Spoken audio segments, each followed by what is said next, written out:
ॐ दक्षिणास्य समारम्भा शङ्कराचार्यमध्यमा अस्मदाचार्यपर्यन्ता स्मर्या गुरुपरम्परा श्रुतिस्मृतिपुराणानाम् आलयं करुणालयं नमामि भगवत्पादं शङ्करं लोकशङ्करं शङ्करं शङ्कराचार्यं केशवं बादरायणं सूत्रभाष्यकृतौ वन्दे भगवन्तौ पुनः पुनः ईश्वरो गुरुरात्मेति मूर्तिभेदविभागिने व्योमवद्व्याप्तदेहाय दक्षिणामूर्तये नमः।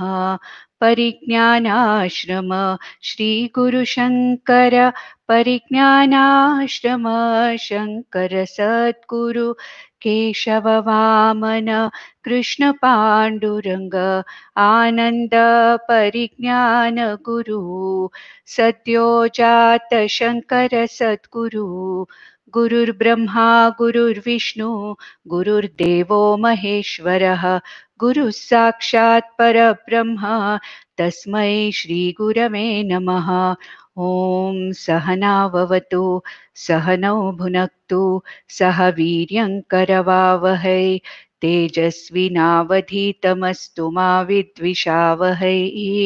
ॐ शान्ति शान्ति शान्तिः। पार्थाय प्रतिबोधितां भगवता नारायणेन स्वयं व्यासेन ग्रथितां पुराणमुनिना मध्ये महाभारतम् अद्वैतामृतवर्षिणीं भगवतीम् अष्टादशाध्यायिनीम् अम्ब त्वामनुसन्दधामि भगवद्गीते भवद्वेषिणीम् यं ब्रह्मा वरुणेन्द्ररुद्रमरुतः स्तुन्वन्ति दिव्यैस्तवैः वेदैः साङ्गपदक्रमोपनिषदैः गायन्ति यं सामगाः ध्यानावस्थिततद्गतेन मनसा पश्यन्ति यं योगिनः यस्यान्तं न विदुः सुरगणाः देवाय तस्मै नमः। Now Lord Krishna is dealing with Jnana Yoga. From the 13th verse of the 5th chapter onwards, Lord has started dealing with Jnana Yoga. We have to understand that in Karma Yoga, there is doing an action, doing all the actions with the Karma Yoga Bhavana or Karma Yoga attitude. But what is Jnana Yoga? Jnana Yoga is understanding. Jnana Yoga is knowing. What is this knowing? What is it that is known? That is, what is my real nature? That is, I am not the Anatma body mind sense complex. All the transactions and the interactions and the vyavaharas that are going on between the Anatma body mind sense complex and the Anatma Jagat are not my actions. I am free from all actions. I am the Akarta Atma. I am merely a Sakshi Chaitanya Atma. I am merely that consciousness because of which my entire Anatma, not even mine here, the entire Anatma incidentally associated with this here, this Upadhi, carries on its functions. This knowledge, this understanding, which has come from the Shruti Pramana, which has come from the Upanishads, from Vedanta, understanding that, knowing that, and assimilating that knowledge, abiding in that knowledge, this is what is called as Jnana Yoga. And in the 17th verse that which we were seeing last time, Lord Krishna said, Tad buddhayaha, tad atmanaha, tad nishtaha, tad parayanaha, gachanti apunaravrittim jnana nirdhusha kalmashaha. So he said, who are these people who have got into this Jnana Yoga? They ultimately are going to become abiding in that Atmaswarupa. They are called as Jnanis. Those for whom this knowledge has become the truth, those for whom the vision of Vedas, the vision of Vedanta has been assimilated, these people are called as Jnanis, for whom all the confusion, all the ajnanam associated with the nature of themselves is gone. They are called as Jnana Nirdhuta Kalmashaha, those for whom the ignorance of their own nature, the ignorance of the nature of self is completely eliminated by this knowledge. And then who are they now? What are they? They are being described here. The jnani is being described here in various verses. They were, when they became jnanis, when they went into the, following, or when they went into Jnana Yoga, what happened to them? They were basically, what were they? They were Tat Parayanaha. That is the last word of the second line. Tat Parayanaha. That means those people for whom this knowing the self, knowing the nature of the self as Brahman, Aham Atma Brahman iti, knowing the Swarupam of the self, Atma Swarupam of myself, was actually the highest goal. And they were Tat Parayanaha, for whom knowing the nature of the self was the ultimate goal. And what did they do in Jnana Yoga?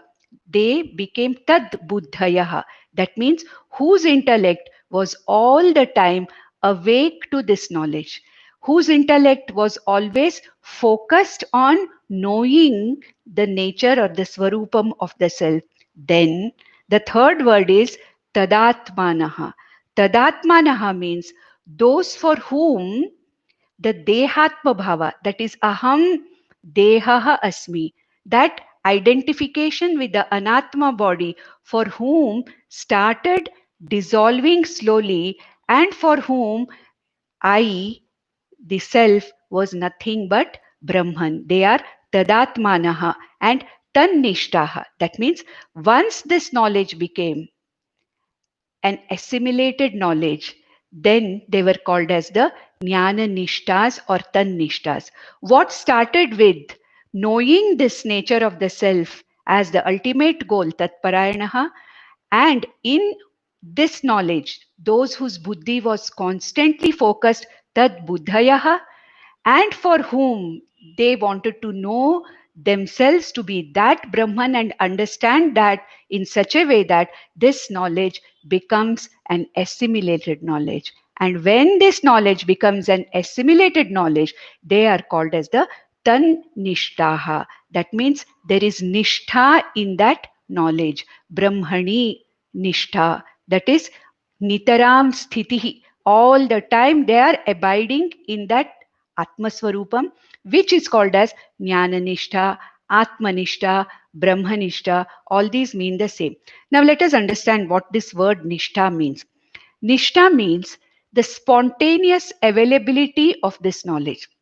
I know something, and if I have assimilated it, and if I have understood it very well, then I don't have to constantly make an effort to remember it. It is so much assimilated in me. It has become such an integral part of not only my conscious mind, but of the subconscious mind also, that this knowledge is available to me spontaneously anytime. Anytime I want, this knowledge is available to me. Let us take the example of our own phone numbers or our own addresses. Now, it is such an assimilated knowledge that I don't need to remember it all the time. But when it is necessary, immediately, spontaneously, it is available to me. And when this Atmajnanam, that Aham, Akarta, Abhokta, Atma, Brahma, Sakshi Chaitanya Atma, Brahma, Aham, Asmi, iti, when this knowledge becomes spontaneously available to me, when this knowledge is all the time with me, and whenever I need it, it is available to me, this particular situation where this knowledge is spontaneously available to me is called as Nishtha. Abiding in this knowledge, where this knowledge has become a transformative knowledge. I don't have to make any effort to transform myself. I don't have to make an effort to use this knowledge for whatever purpose. It is spontaneously available to me, and whatever transformation this knowledge has to do, because Atmajnanam is a transformative knowledge. It converts me from a samsari to a mukta purusha. It converts me from a baddha purusha, anatma, to a mukta purusha. So what Krishna is saying here is that Nishta is something abiding in which, knowing my nature, my Swarupam as a Karta, Abhokta, Atma, what happens? Gachanti apunaravrittim. They attained what is called as Sadhyo Mukti or Jivan Mukti, and they never again come back into this cycle of birth and death again. Now, what is the vision of these people now? Those who are abiding in this Swarupa Jnanam, abiding in this Atma Swarupa, where they see themselves as nothing but this Brahman. Now, they also are absolutely aware of the fact that this Brahman, which is I, is also that consciousness or Brahman which is there in everything in this Jagat, that which is the adhishtanam or the support of all the jivas, of anything and everything that is there in the jagat, is nothing but this Brahman. Therefore, what is their vision? They not only see themselves as Brahman, but they also see every other being, everything else in this jagat as that consciousness Brahman. This is called as Sarvatra Brahma Darshanam. And to give an example of this Sarvatra Brahma Darshanam, the next verse is told by Krishna to Arjuna. Let's read this. Vidya Vinaya Sampanne Brahmane Gavihastini Shuni Chaiva Shvapakecha Pandita Samadarshinaha. So he says, Panditaha means who are these Panditaha? Jnanis. Panda means Atmajnanam. Panditaha means those who have assimilated this Atmajnanam. They are called as Panditaha. Do you remember where this word Panditaha came? In the very first teaching verse of the second chapter, the 11th verse, Nanu Shochanti Panditaha. We read that, isn't it? We saw that long ago. So these Panditaha or these Jnanis, what kind of a vision they have, that is explained in this verse. The explanation of the word Panditaha, Nanu Shochanti Panditaha, which we saw in the second chapter, the explanation of that particular word Panditaha comes here. Panditaha or Panditaha means plural, Panditaha, those Jnanis or the Pandita, that Jnani, what kind of a vision does he have?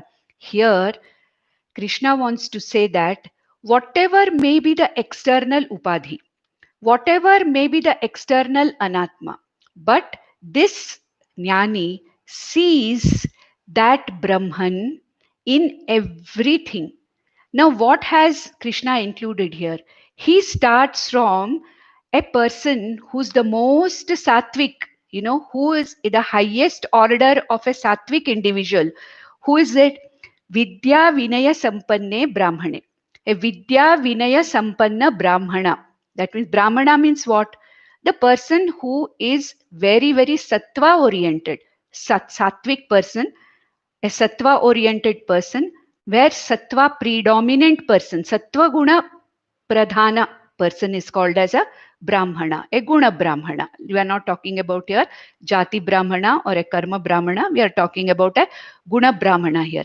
And such a person who is well educated, well qualified, at the same time a very, very humble person, full of humility. Now such a person, a guna brahmana, highly educated person, at the same time who is absolutely full of the right values. Now where do you keep such a person? He is in the highest, of the ladder of whatever jivas we can think of, whatever human beings we can think of.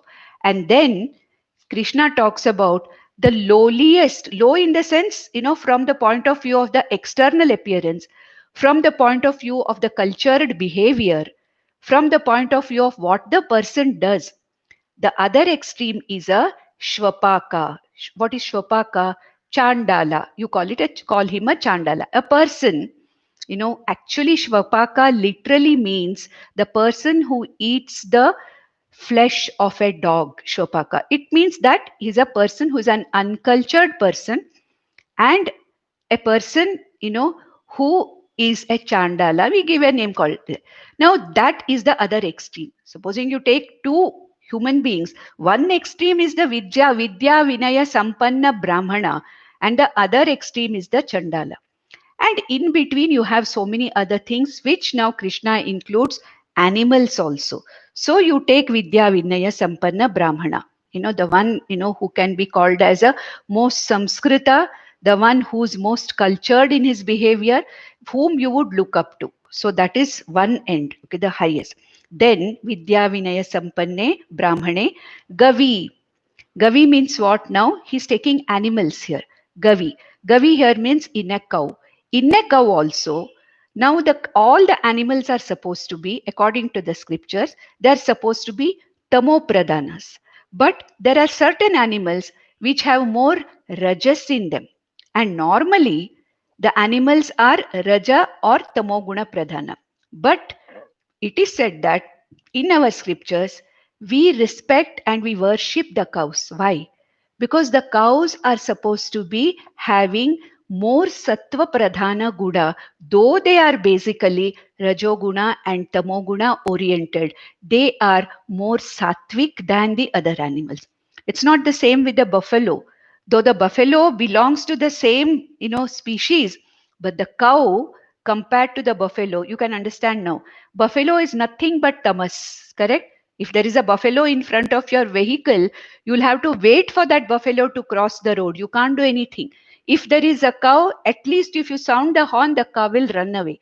Now, there is a little more sattva guna and rajoguna in a cow, whereas in a buffalo, it is absolutely tamoguna. And hastini in an elephant. Again, an elephant is tamoguna pradhana. Tamoguna pradhana. Then shuni. Shuni means in a dog. A dog which is rajoguna pradhana and tamoguna pradhana. Okay, when the dog is running and barking, it is very much rajoguna pradhana. Otherwise, it is tamoguna pradhana. Now, we have already seen what the gunas are, sattva, rajas, tamas, and we have already seen what is a guna brahmana, what is a guna vaishya, what is a guna kshatriya, guna shudra. All that we have already seen in the 4th chapter. Now, what he says is, what is the vision of a jnani when he encounters all these people? It is said that Shuni chaiva shopa kecha panditaha samadarshina. Now, if you literally translate it, it means that they see the same thing in everything, from the Brahmana, okay, that is a samskara purvak, a samskaravat Brahmana, to that of a Chandala. They'll see all of them as same. No, that is not the way it should be interpreted. The jnani can also see the superficial difference. If the jnani cannot see the superficial difference, then he cannot do any kind of a vyavahara. To do any vyavahara, to do any transaction, I have to see a man as a man, an animal as an animal, a tree as a tree. Samadarshana does not mean not seeing the superficial differences. Okay, not understanding the differences in the gunas of the individual jiva. It does not mean that. What it means is, in spite of all the superficial differences in the upadhi, the jnani understands that these differences are only in the anatma upadhi, or the body mind sense complex, but that consciousness behind all these is one and the same. So what is the samadarshanam here? He has a jnana chakshuhu. His vision is that everything is the same. Everybody is the same from the point of view of that consciousness, which is the real swarupam of me and every other being. What is there is only this Brahman. There is nothing else. So in a samskaravat Brahmana also, it is the same nirdosham Brahma that he sees. In a Chandala also, he sees the same Brahman, which is not affected by any of the doshas which belong to the body, mind, sense complex. I'm sure you all have read and you'll remember the Manisha Panchakam. Acharya Bhagavan Shankaracharya's Manisha Panchakam. It is a Chandala who opens his eyes as to ultimately when Shankara tells the Bhagavan Shankara asks this Chandala to move away. He says, whom are you asking to move away from your path? Are you asking this body, mind, sense complex to move away, or you are asking this Atma to move away? That really makes Acharya sense, what, that moment he did not see. And Bhagwan Shankaracharya said, whoever it may be a Chandala, it may be anybody, but the one who has understood this is fit enough to be my Guru. That's what he says. And so here, a Jnani is who? Is the person who's able to see that Atma Sarvatra Brahma Darshanam, irrespective of superficial differences in the body, mind, sense complex. He also sees the differences in the gunas also superficially between different jivas. But then ultimately, Vidya Vinaya Sampanne Brahmane, Gavi, Hastini, Shuni, Shvapakecha, Panditaha, Samadarshinaha. Samadarshina means the transformation is in the way he looks at the world. How does he look at the world? Not as the name and form Jagat, but all the time in his vision, he sees everything as Brahma Swarupam. But then he knows that transaction cannot be done with Brahma Swarupa. Transaction has to be done with the body, mind, sense complex. And that is what the person is able to see the differences. In spite of the differences, he is able to understand the Brahmadarshanam, that is Same Brahmani Stitaha, Samye Brahmani Stitaha, which is going to be told in the next verse. Let us go to the next verse now. Ihaivattairjita sargaha yesham samye sthitam manaha nirdosham hi samam brahma tad brahmani tasmad brahmani te sthitaha. So, tasmat, therefore, with this vision, te, those jnanis, brahmani sthitaha.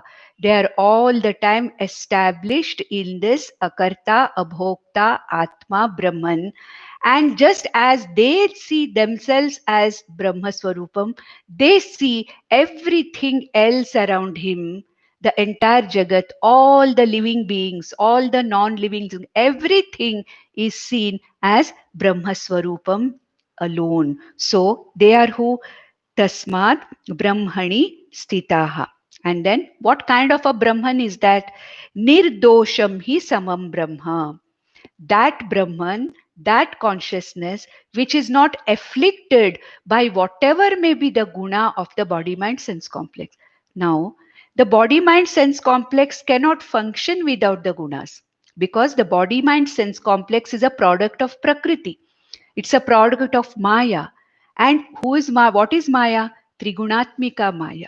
So whatever is the product of Maya, the body, mind, sense complex, is Trigunatmikam eva. Karyakarana Sangataha is Trigunatmikaha.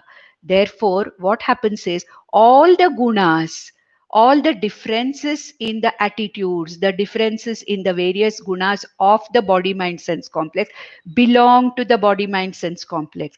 And Atma, Brahman, being pure consciousness Swarupam, is not afflicted by any of the doshas of the body, mind, sense complex. The body may be sick, Atma is not sick. Okay, the body may be sleeping, the Atma is not sleeping. The mind may be angry, but the Atma is not angry. The mind may be desiring something, strong ragadveshas, the Atma is not afflicted by this. So all the doshas which belong to the body, mind, sense complex, Anatma, absolutely have no connection with this Atma. Therefore, Atma, Brahman, please understand that Atma and Brahman are going to be used one for the other. Both of them mean the same. So this consciousness, this Sakshi Chaitanya Atma, this Brahman is Nirdosham. It is not afflicted by any of the doshas which belong to the body, mind, sense complex or Anatma. And this Brahman is what? Samam. Samam means what? It is that Brahman which is there in everything, in which everything is there. I told you some time back the three levels or the stages of understanding this knowledge, Atmagnanam. Number one is what? I am not the body, mind, sense complex. I am the consciousness within this body, mind, sense complex, because of which this body, mind, sense complex functions. The first stage. Now, this consciousness is not only within me, but it is the same consciousness which is within all the other jivas and in everything that is in the Anatma Jagat outside me.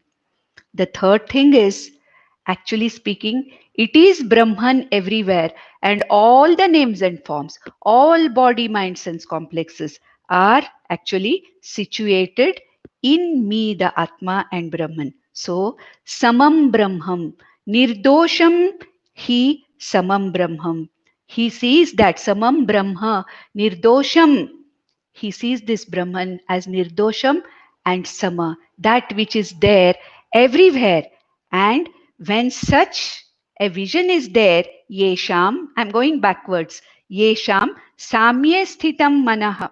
Here what happens is, that the mind is established in this Samadarshanam. The mind does not have any confusion anymore. This knowledge has removed all the confusion belonging to the mind and the intellect. And the intellect is abiding in this Samadarshanam. Always this Samadarshanam, seeing that Brahman, I in everything, is this Samadarshanam. And such a person, this Jnani, what has he done? Ihaiva tairjitaha sargaha. Ihaiva, here and now, taihi, by such Jnanis, jitaha, won over sargaha, this samsara of repeated birth and death cycles. Such a Jnani who has this Samadarshanam, Samye Sthitam Manaha, the one whose mind is completely free of confusion born out of Ajnana, he sees that very Brahman himself in everything, and such a person has freed himself from the cycles of birth and death here and now. What does it mean? This means this abiding in this knowledge is nothing but moksha or jivan mukti. We don't find any other science. It is a mere vision. It is a way of looking at myself, a way of looking at the Jagat is moksha. There are no new signs appearing. Nothing appears on our head. We don't have a halo around us as jnanis. No jnani will have any kind of a physical attribute to show that he is a jnani. Nothing will be there. It is a mere change in the vision. It is a transformed vision. It's the way in which he sees himself and the Jagat, and that makes all the difference between a samsari and a jnani. Now, what is said here in the next verse, 2 verses is the 20th and the 21st verse is the phalam of this jnana. What is this moksha? What is this mukti? That is what is talked about now. Such a person who is a mukta purusha, who has this vision, what is it? What is that? How does he exist in this jagat? We have to now remember what? The sthita prajna lakshanas. So the next 2 verses are talking about the sthita prajna lakshanas. A jnani is called as a sthira buddhi. Okay? Brahma buddhi, jnananishtaha, brahmanishtaha, atmanishtaha, sthitadihi, sthita prajna, buddhaha, okay, yatihi, kavihi. All these are the paryaya padas or names given to a jnani who has such a vision. So we'll go to the 20th verse now. न प्रहृष्येत् प्रियं प्राप्य no द्विजेत् प्राप्य चाप्रियं स्थिरबुद्धिरसम्मूढः ब्रह्मविद् ब्रह्मणि स्थितः. The one who knows Brahman. What is the meaning of the one who knows Brahman? The one who has seen himself as Brahma Swarupam. The one, I am nothing but this Brahman. Aham Brahmasmi. I am that Brahman. The one who has understood this. He is called as a Brahmavid. Brahmavid means the knower of Brahman. Brahmani sthitaha. He is all the time abiding in this knowledge. That means he is a Brahmanishtaha, for whom there is a Nishtha in this Brahman.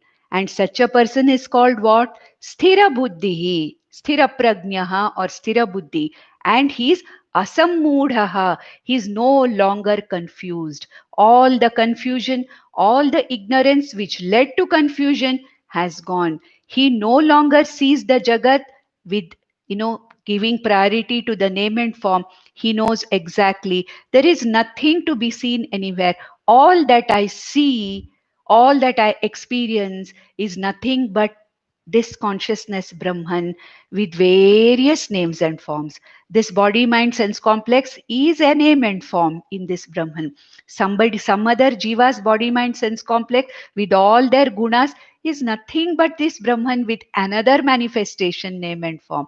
There is nothing other than Brahman. When he sees that, then there is no maudhyam in him, there is no confusion in him. Satya sthira buddhihi, satya sthira prajnaha is asamhudaha, no longer confused. Confusion is gone forever, never to come back again. And how does he live his life in this jagat? He says, na prahrishyet priyam prapya.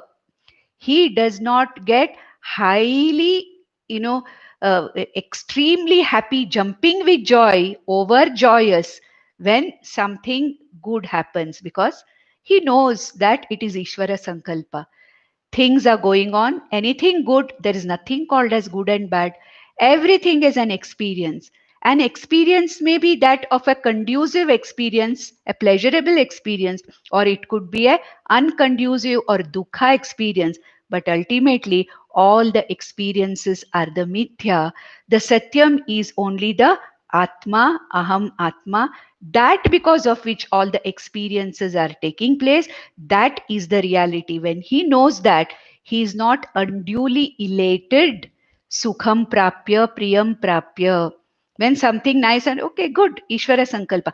Does it mean that he does not enjoy anything? No, it is not so. Even a jnani enjoys when whatever comes to him, he takes it as this is Ishvara Sankalpa. Today, today Ishvara has given me a good meal. Let me enjoy it. He enjoys it. It does not reject anything. He does not crave for anything. There is neither spruha in him, there is neither longing in him, nor there is any rejection in him. Whatever comes is accepted as Ishvara Prasada right from the time of karma. As a karma yogi, he has enough practice of that. Therefore, priyam prapya na prahrishyet. Here, there are certain grammatical points we don't have to worry. When we talk about a jnani, na prahrishyate priyam prapya. He does not he's not overjoyous or over elated when something nice comes his way. Na udvijet prapya cha apriyam. When something doesn't go according to what he wants, he also has preferences.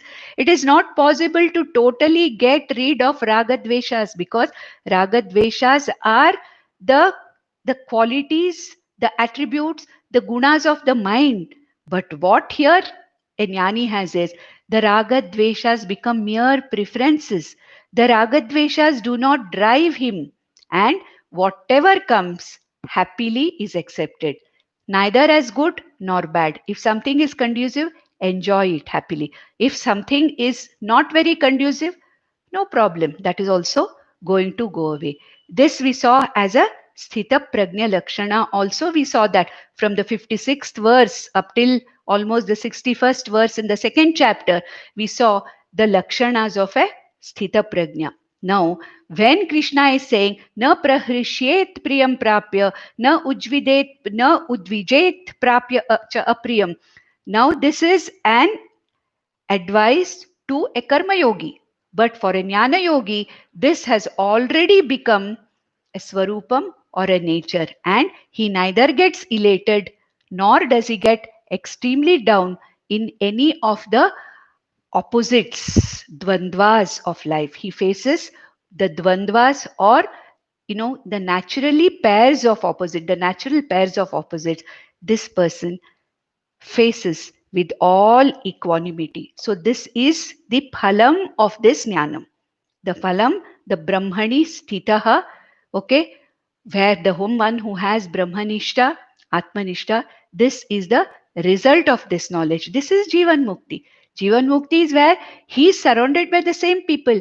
It is the same world around him. He'll be continuing to do the same thing that he's doing. Even if he has taken a sannyasa, he has to deal with wherever he is, whatever he is doing. See, even for a sannyasi, it is not possible to give up everything. One can change the lifestyle from a grahastha to a sannyasi, but karma tyaga or sarva karma tyaga is not possible for any one of us. So, what is the meaning of this knowledge? The meaning of this knowledge is that just by this knowledge, just by understanding this and having nishtha in it, it frees me from the kartrutvam itself, and therefore I am a sarva karma sannyasi. Whether I am a grahastha or a brahmachari or an ashrama sannyasi, I cannot otherwise give up all the actions. When I say I have given up all the actions, it is only when kartrutvam has been given up. Unless the kartrutvam or the doership is given up, there is no question of giving up all actions. So when kartrutvam is given up, then in spite of doing all the actions, I am a sannyasi. Therefore, anybody who is,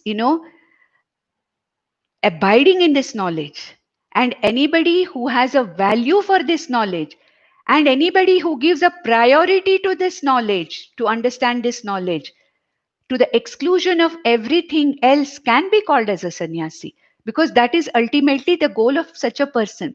So, with this knowledge has freed the person from the very doership itself, and he becomes a sarva karma sannyasi. That is why the name of this chapter is Sannyasa Yoga or Sarva Karma Sannyasa Yoga, because it is not possible to give up all action, but kartrutvam can be given up. How?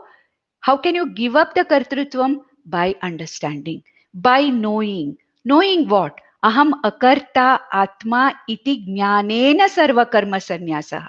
That is why it is called jnanena sarva karma sannyasa. With this knowledge, understanding my true nature as akarta atma, what have I got? What is the result of that?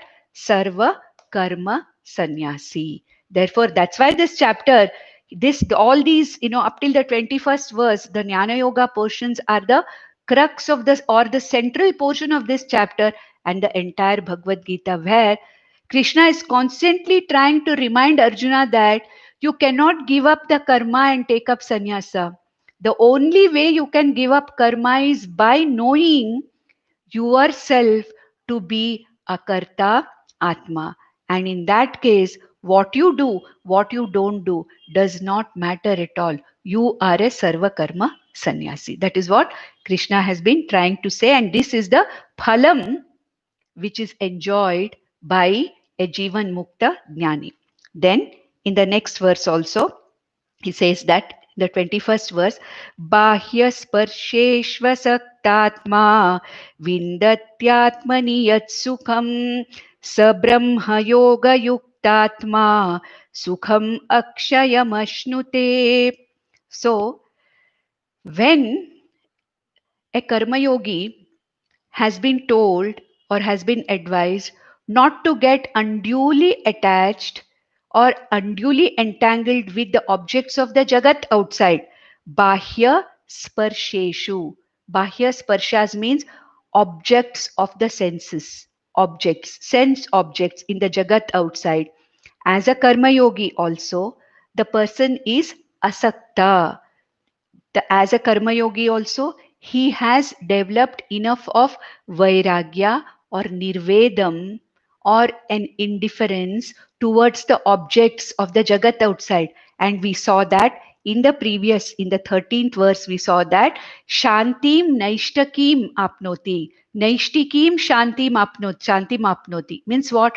When a karma yogi is doing all his karma with the attitude of Ishwararpana Buddhi, Ishwara Prasada Buddhi, then he slowly starts withdrawing from the objects of the Jagat outside.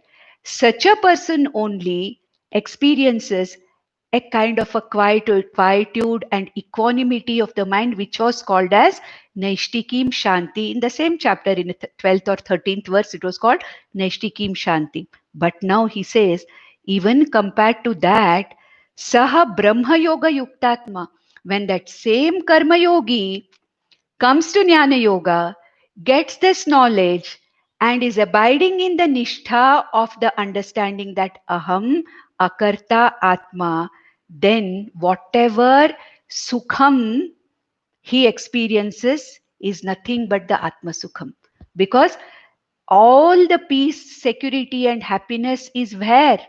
In this Brahman itself. Whatever we are experiencing as happiness from the world of objects is a mere small reflection of my own Atma Swarupa Ananda. So a person who's abiding in this Atma Swarupam, Brahma Yoga Yukta Atma, the one who is abiding in this Jnana Swarupa Atma, in this Akarta Abhokta Rupa Atma, Brahman, such a person, Sukham Akshayam Ashnute. Akshayam Sukham. Because what is the nature? What is the very Swarupam of me, Brahman? Satyam Jnanam Anantam Brahma. Sat Chit Ananda Atma. The very Ananda Swarupa Brahma, Brahman Aham Asmi. I am that Brahman which is Ananda Swarupa Atma. Therefore, that Purnatvam that I experience is the ultimate. No object of the Jagat can give that kind of that Purnatvam, and this yogi, Jnana yogi or the Jnani enjoys this kind of a Akshayam Sukham Ashnute. He attains his very Swarupa Anandam. You can't even say attains. He abides in his Swarupa Ananda. And therefore, if a karma yogi can experience the equanimity of mind by mere withdrawing from the world of objects outside, what to talk about this jnani who's abiding in his very Atma Swarupa? That fullness, that purnatvam, that anantatvam, that ananda that he is akshayam. There is nothing beyond that. It is called parakashta paragati in your Kathopanishad. There's nothing beyond that. There is nothing to be attained after that. That is the ultimate peace, security, happiness, ultimate ananda, then ultimate sukham. So sukham akshayam ashnuti. Now with this, the jnana yoga and the attitude of a jnani, or the characteristic of a sthita prajna jnani were explained. Now the 22nd and 23rd verse, Krishna is going to talk about certain attitudes which are very necessary for a karma yogi as well as a jnana yogi. We already have seen that for a karma yogi. But for a person who's not yet a jnani, but who is a jnana yogi, who has had enough of chitta shuddhi with karma yoga, now who is in jnana yoga and trying to internalize this knowledge. Jnana yoga means what? Shravanam, Mananam and Nididhyasanam. You already know that. What is Shravanam? Listening or inquiry on the Upanishadic or what the Shastra says about Atma through a guru's mouth. Guru Mukhena Shastra Shravanam for a consistent period of time, not for 1 day or 2 days or once a week or once in a month. No, consistently for a long enough period of time.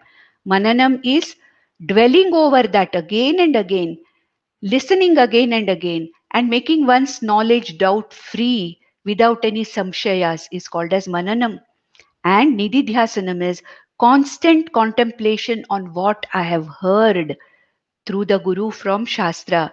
Contemplation which helps me in abiding in Atma Swarupa. That is going to be discussed in the 6th chapter. The nididhyasana is the subject of the 6th chapter. So slowly now from the 22nd verse onwards, Krishna is slowly landing now and trying to do the upasamhara in these last 6 or 7 verses. So he says, it is very important for a jnana yogi to be careful or to be cautious about certain attitudes so that it is easy for this jnana yogi to get this jnana nishtha easily without much of strain or without much of effort. Of course, it is an effort. It's not that it happens immediately. How long it will take if somebody asks, it is anybody's guess. How much committed I am to this, that is one thing. How much Ravanam, Mananam, Nididhyasanam I can do, that is it. Then Ishvara Kripa, Shastra Kripa, Guru Kripa, Atma Kripa, so many things are there. So, but he says, let these two things, always be there in the mind of a Jnana Yogi as caution. And let the Jnana Yogi always be looking at these two things as attitudes which help him in abiding in this Jnana Swarupa.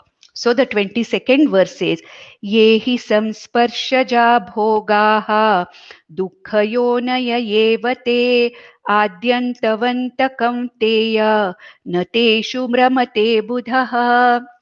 So a Jnana Yogi has to understand one thing.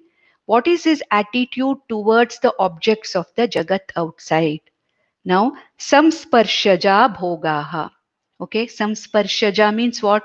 Whatever experiences, whatever pleasurable or unpleasurable experiences that are got by the contact between the sense organs and the sense objects, they are called as samsparshaja bhoga. Samsparsha, when there is a contact born bhoga, samsparshaja bhoga, samsparsha janya bhoga.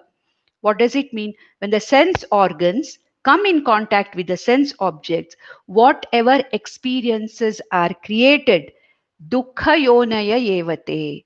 May you understand that though all those experiences, however good they may be, however pleasurable they may be, they are associated with dukkha. Why? Number one, getting those experiences itself is dukkha. Number one, then keeping them with you, those experiences, that they do not go away, kshema, we call it yoga kshema. Getting is yoga difficult, dukkhamayam. Then protecting that whatever, and keeping it with me all the time so that it's not lost, that is another dukkha.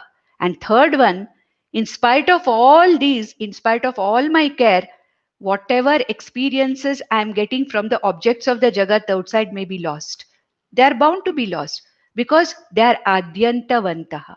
What is the meaning of adyantavantaha? Those which have started have to end. There is no other go. Anything which begins at a point in time, it has to end. So even the sparsha, or the contact between the sense organs and the sense object, has to end at some time or the other. Any object which gives me happiness now, it has started at a point in time, it is going to go away from me at a point in time, or I may go away from that object at a particular time. As long as it is there, let me use it, let me enjoy it as Ishvara has given. The bhoga is also given by Ishvara. The object of the bhoga is also given by Ishvara. I thank Ishvara, you have given me this particular object for use and for enjoying. This enjoyment or the capacity of bhoga also you have given me. Thank you, Ishvara. Thank you, Lord. Supposing it is a dukkhamaya, an experience, of not that conducive to me, Ishvara, you have given this particular object of dukkha also you have given me. The experience of dukkha also is your gift because you want me to learn something out of it. I thank you for this experience. Let me go through it. This prarabdha has come because I have to learn something from it. So the object of experience and the very, the very experience, the very going through of the experience, it's all Ishvara's, given by Ishvara. Therefore, hey Kaunteya, all these contact born experiences, most often, we go after contact born happy experiences. All these are adyantavantaha. They begin and they end, and they are dukkha yonayaha. Therefore, always keep that in mind as a jnana yogi. As a karma yogi, yes, it has already been told, but even as a jnana yogi, may you not be distracted from your shravana manana nididhyasanam. May you not be distracted from being tad buddhi, tad buddha, tad buddhayaha, tad atmanaha, tat parayanaha, what we saw in the 17th verse. May you not be distracted from any of these things. Therefore, hey Kaunteya, as a jnana yogi, may you be always careful about the experiences born out of the contact between the sense organs and the sense objects, which can really sometimes take you away from your path of, or your focus may be lost. So this is something which you have to keep in mind and be careful. In the 23rd verse, he says the next one, the next attitude about which a jnana yogi has to be very careful.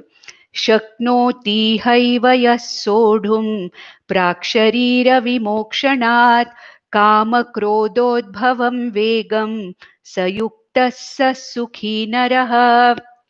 Now, kama krodhas, likes and dislikes, okay, raga dveshas, are natural gunas of the mind. It is not possible for anybody, even for a jnani, to totally get rid of raga dveshas. But then, what we have to understand is, raga dveshas themselves, by themselves, are not really going to affect either a karma yogi or a jnana yogi. But then, kama krodha udbhavam vegam, it is that powerful ragadveshas. It is the power behind the ragadveshas, the virulence behind the ragadveshas, okay, or that particular, that intensity of ragadveshas. When the ragadveshas are powerful, virulent, and intense, that is the time that they can completely distract you from the focus, from your focus and from your concentration. So he says that all these raga dveshas, they're vegas. We don't know when they come. When that particular virulent, intense raga dveshas, when they are going to come, we do not know.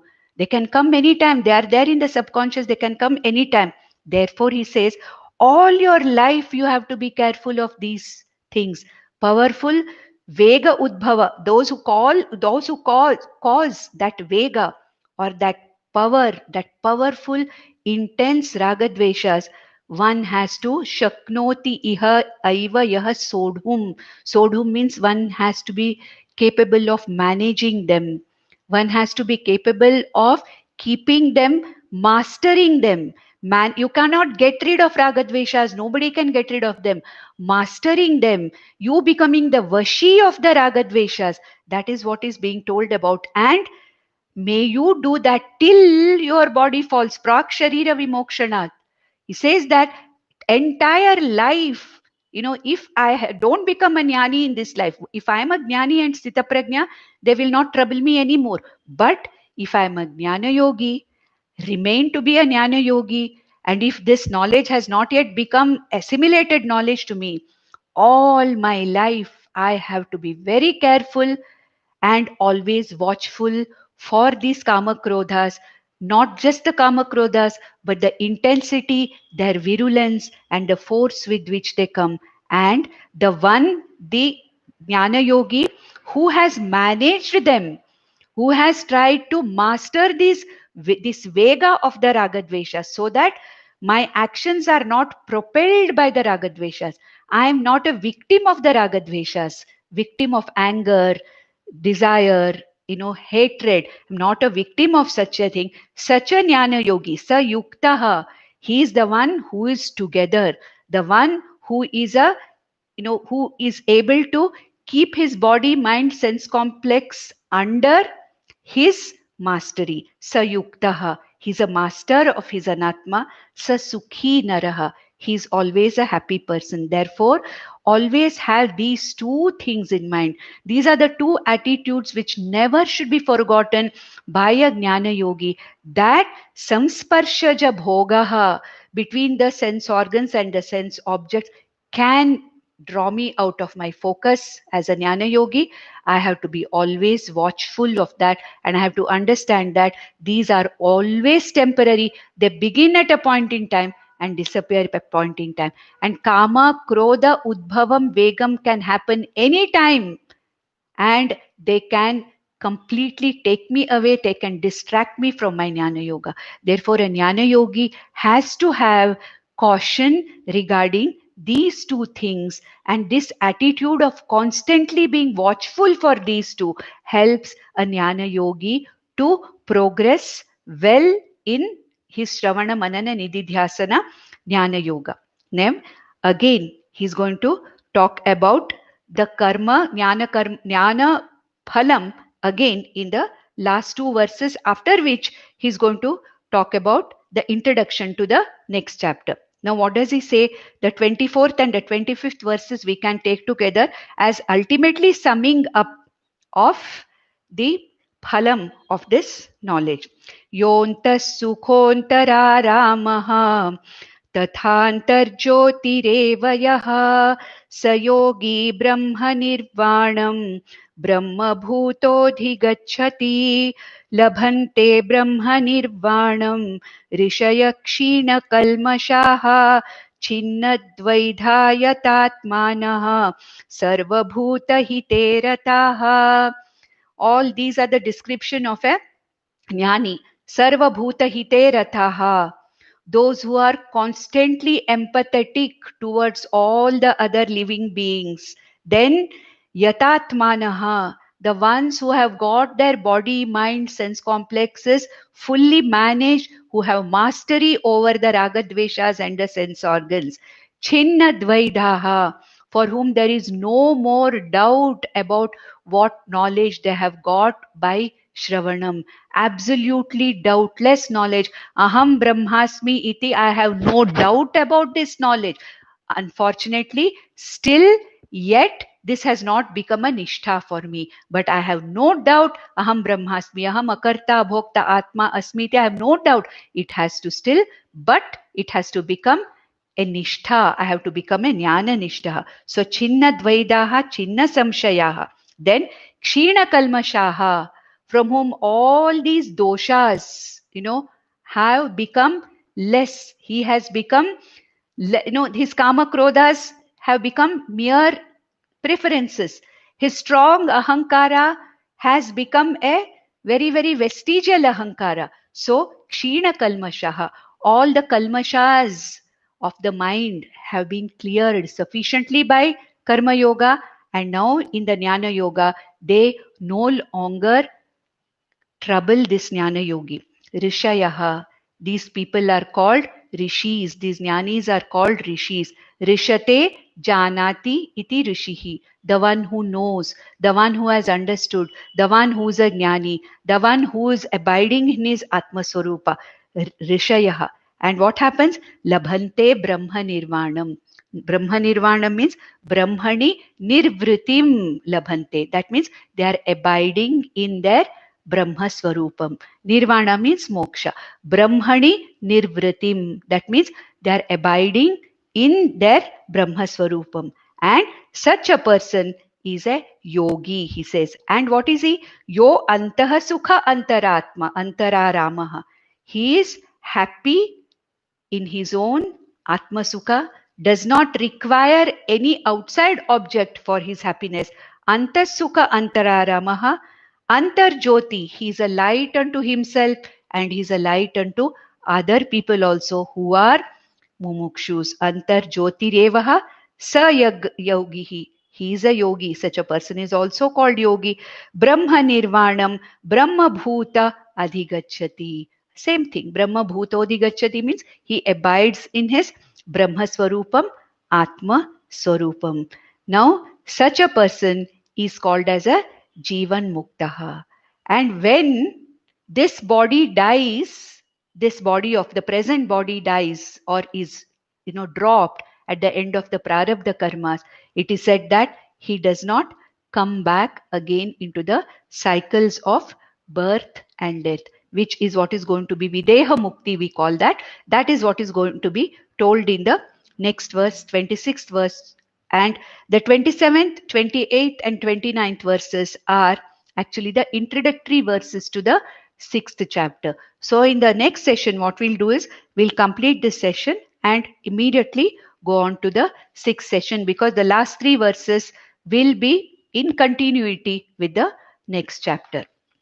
Om Nandantu Sadhaka Sarve Vinashyantu Vidushakaha Avastha Shambhavi Mestu Prasannostu Gurus Sada Sarve Bhavantu Sukhinaha Sarve Santu Niramayaha Sarve Bhadrani Pashyantu Ma Kaschid Dukham Apnuyat.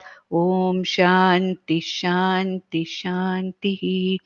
ॐ नमो भगवते वासुदेवाय।